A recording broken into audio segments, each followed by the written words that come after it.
It looked like it's happening. Angel Reese is asking out of Chicago already. Angel Reese officially puts the Chicago Sky on notice.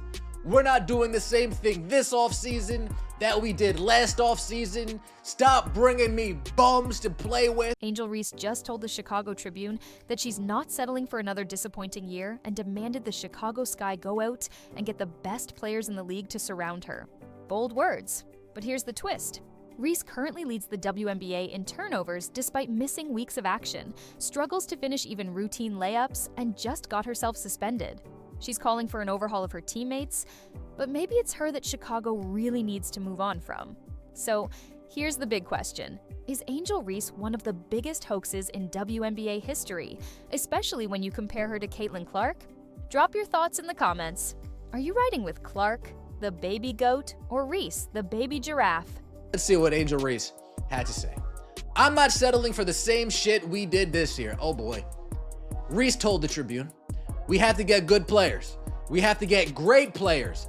That's a non-negotiable for me. I'm willing and wanting to play with the best.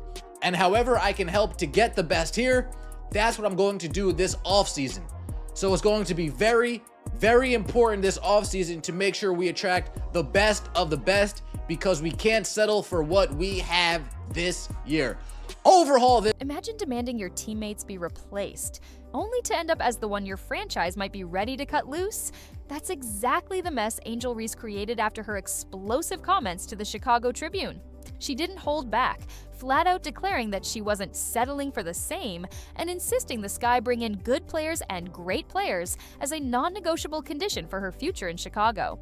Instead of sounding like a true franchise cornerstone willing to grow with her team, Reese came across more like a diva ready to gut her roster on the spot, a move that instantly backfired as her own shaky performance and off-court issues became impossible to ignore. And multiple lead sources told Front Office Sports that the entire team has seen Angel Reese comments that teammates are unhappy with the direct attacks. A team meeting is planned at which players are expected to address Reese directly. The problem is that Angel Reese's interview didn't just ruffle a few feathers, it lit a fire in the locker room.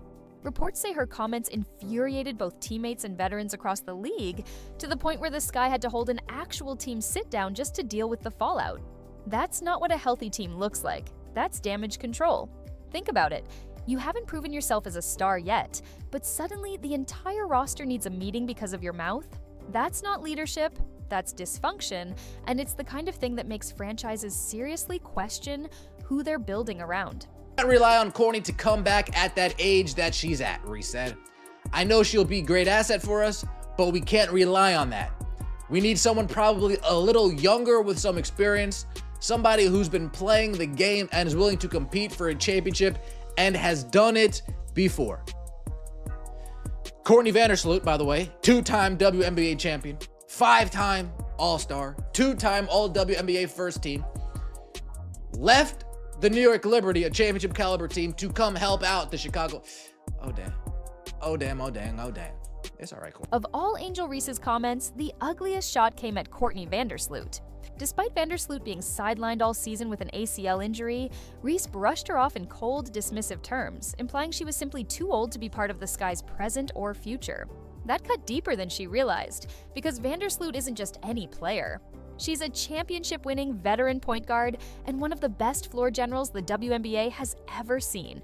Tossing her aside so carelessly wasn't just an insult to Vandersloot, it was a slap in the face to every veteran in the league who knows she's earned her respect. Looking spooky in Chicago.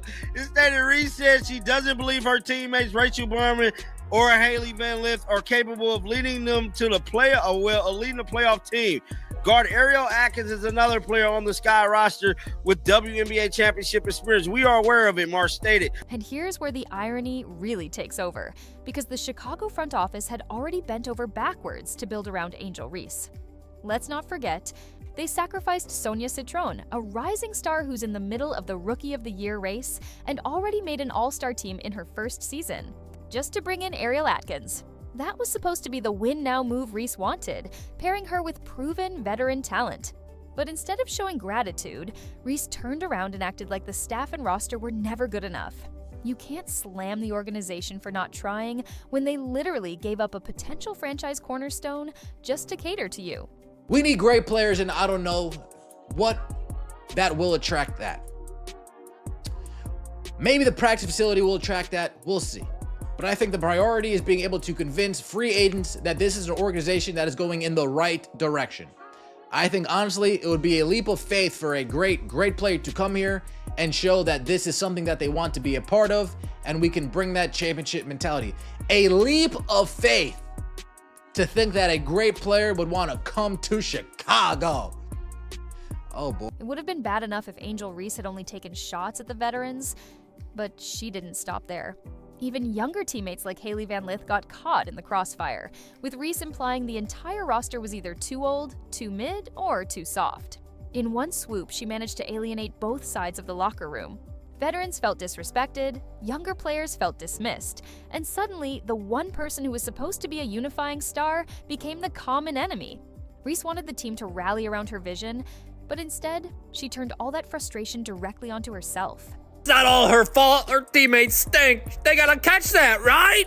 Right! Scooby-Dooby-Doo, where are you? Scooby, put down the butter. Butter pecan! Bang! This time of the year is the best. You got pumpkin spice football and Angel Reese layups.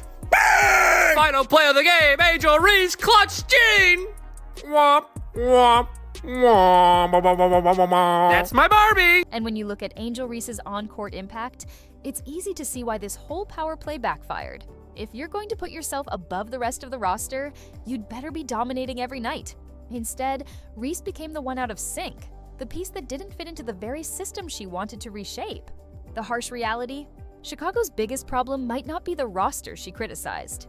It might be Angel Reese herself. On paper, her numbers don't look bad, around 14 to 15 points per game and double-digit rebounds. But dig deeper and the cracks show. She's leading the entire WNBA in turnovers, despite missing weeks of action with injury. Think about that. Fewer minutes than most stars, yet more giveaways than anyone else. That's not dominance. That's careless basketball. Nearly 20% of her shots inside 9 feet get blocked, showing a lack of polish in the paint. And then there's the discipline issue. Instead of being a composed leader, Reese racked up technical foul after technical foul, jawing at refs and losing focus until she hit her 8th of the season, triggering an automatic suspension. In short, while Reese demanded great players to elevate Chicago, she couldn't even hold on to the ball, stay composed, or lead by example. The irony is brutal. The star who wanted upgrades might be the one holding her own franchise back. 20% of the time, Angel Reese gets her shot blocked inside of 9 feet. And 100% of the time, she's doggy doo-doo.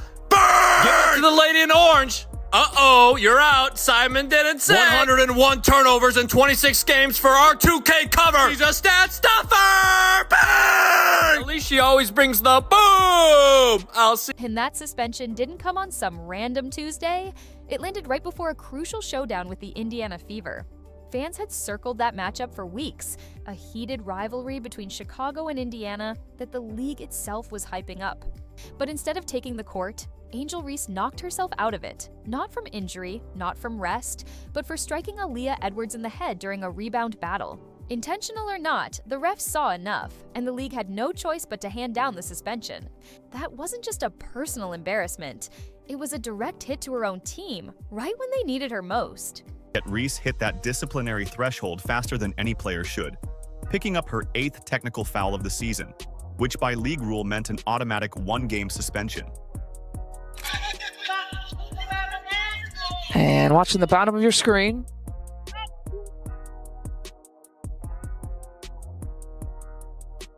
The contact by Reese. You can see Angel's right hand got Aaliyah Edwards on the head. And if they do, Lisa, I'm okay with that too, because I think you have to officiate these teams very tightly. And the irony here is just too rich to ignore. The Chicago Sky, the team supposedly built around Angel Reese, often looked more cohesive and energetic when she wasn't on the floor. The ball moved better. The defense tightened up. And sometimes they even pulled off wins without her. That's completely backwards, because the mark of a true star is that their presence raises the team's ceiling. In Reese's case, the less she played, the better her team seemed to function. Instead of being the foundation for the future, she looked more like an anchor weighing the sky down. Sure, the stat sheet shows 15 points and 12 rebounds, but what good are those numbers if they're buried under sloppy turnovers, constant arguments with refs, and suspensions during critical games? Fans weren't watching a franchise savior. They were watching a liability who couldn't be trusted when the season hit its most important moments. Angel Reese, oh damn, has been assessed with 8 technical fouls, and she will be suspended for Friday game unless it is rescinded. And I'm telling you right now, look, he said it best, her attitude. That mug ain't getting rescinded. Angel Reese has struck out again. And that lack of stability is exactly what exposes the contrast. While Angel Reese was burning bridges and dragging her own team down, another young star was taking the opposite path, Caitlin Clark. Now here's the difference. Reese threw shade at her teammates while Clark lifted hers up. Clark has been under the most intense spotlight any WNBA player has ever faced. Every move magnified, every mistake a headline, every game dissected in real time. Most players would crumble under that pressure, but Clark met it with patience and professionalism from day one. Even when sidelined by injuries, she still traveled with the Indiana Fever, sitting on the bench, cheering on her teammates, and making sure her presence mattered. That's commitment. Meanwhile, when Reese was hurt, she distanced herself, leaving her team to carry on without her. One young star embraced leadership. The other ran from it. How many players are going to listen to what Angel Reese had to say about Courtney Vandersloot? Are going to listen to what Angel Reese had to say about her current teammates? How many players are going to say, oh yeah, I want to play with that player who has no problem throwing me under the bus with 3 games to go. I want to play with that. Clark's leadership goes far beyond just showing up on the sideline. She's shown real sportsmanship in ways you rarely see from young stars. A perfect example came when she publicly praised Angel Reese's performance in a game. Think about that. These two are painted as rivals, at least in Reese's head, but instead of feeding into the drama, Clark chose to give credit where it was due. That's the difference. While Reese used interviews to tear down her own roster, Clark used hers to build bridges with teammates, opponents, and even rivals, and the impact is crystal clear on the court. When Clark is running the offense, Aaliyah Boston plays freer, more confident, and more dominant inside. Guards like Lexi Hall and Kelsey Mitchell get cleaner looks because Clark's passing stretches defenses thin. Even Sophie Cunningham, who thrives on spacing and energy, meshes perfectly with the up-tempo rhythm Clark brings. Clark doesn't just put up points, she elevates the entire unit. That's why she led the WNBA in assists last year with over 9 per game, and still sits above 8 this season, even after missing time with injury. She's not just a star scorer, she's the engine that makes Indiana go. Indiana Fever destroy the Chicago Sky in Indianapolis on Saturday. Guess who wasn't there? Angel Reese. Angel Reese declined to travel to Indianapolis, and her coach came out and said something about, she's just focused on her rehab right now, and, she's day to day. We've never had an explanation on what caused the back injury, what's a time frame for her recovery. It's similar to so-and-so's back injury. This is something she struggled with here or there. All we've heard is day-to-day, And the media noticed too. Every headline out of Indiana lately points to Caitlin Clark as the model of professionalism, how she praises her teammates, how she supports the locker room, how her preparation sets the tone. Meanwhile, Angel Reese had to walk back her own words and issue apologies after publicly throwing her roster under the bus in that Tribune interview. It's night and day. One so-called superstar told the world her team wasn't enough. The other true superstar made her team stronger. That's why Indiana has hope. They're not just playing better basketball, they're being led by maturity beyond Clark's years. She's built a culture in Indiana that Chicago desperately wishes it had. And when you line that up against Reese's missteps, her downfall doesn't look like bad luck at all. It looks like the natural result of her own choices. I'm proud of this group. I think we've shown all season long, they're resilient. They're connected. They pull for each other. They enjoy one another. They celebrate one another, and that stuff alone is good for 10 to 12 points a game. And for this group, the way that they share the ball, how unselfish they are. I mean, I'm really proud of them. It's not been ideal circumstances all season long, but they've shown the character of who they are. They've been resilient. They've responded to adversity, and they continue to elevate one another. And I couldn't be more proud of this group than I am at this. One franchise player has fans buying tickets months in advance. The other has her own teammates holding emergency meetings to deal with a locker room drama. Guess which franchise people are excited about? The Indiana Fever have real momentum with Caitlin Clark. Just a year ago, they were a lottery team. Now they're pushing into the playoff picture, grabbing national TV slots, and selling out arenas. Meanwhile, in Chicago, Angel Reese has turned what should have been a promising rebuild into a circus of apologies, complaints, and endless questions. Fans aren't asking about championships anymore. They're wondering if the front office regrets every decision tied to her. Clark even handled her injury stretches with maturity. She never disappeared. She traveled with her team, sat on the bench in street clothes, and showed her presence mattered. Reese, on the other hand, stayed away, leaving her teammates to carry on without her leadership. The Fever's supporting cast is thriving with Clark. Aaliyah Boston looks like a future superstar. Lexi Hull is playing with confidence. Kelsey Mitchell is having one of her best seasons, and Sophie Cunningham has fit right in. Clark doesn't just score, she reshapes the floor and puts everyone else in position to succeed. And the proof is undeniable. Indiana is smashing attendance records, driving merchandise sales, and landing primetime coverage. Chicago?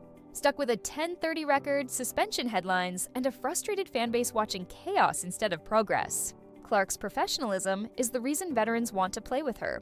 Reese's constant complaints are the reason stars don't want to go near Chicago. The numbers back it up too. Indiana wins more with Clark on the floor, while Chicago often looks better with Reese off it. So here's the big question. Was Angel Reese ever the right bet for the Sky? She demanded the roster be rebuilt around her. But the irony is clear. The Sky's biggest problem might be the very player they tried to crown as their cornerstone. You can't demand greatness while leading the league in turnovers and watching your team function better without you. That's why analysts and fans alike are already labeling her what no franchise player can afford to be: a liability. Meanwhile, Indiana has the opposite, a professional, team-first leader who is quickly becoming the face of the league. Caitlin Clark is the baby goat. Angel Reese? Maybe just the baby giraffe. Let us know down in the comments if you're Team Clark or Team Reese. Don't forget to like, subscribe, and hit that notification bell so you never miss out. Click the video on your screen, and we'll see you in the next one.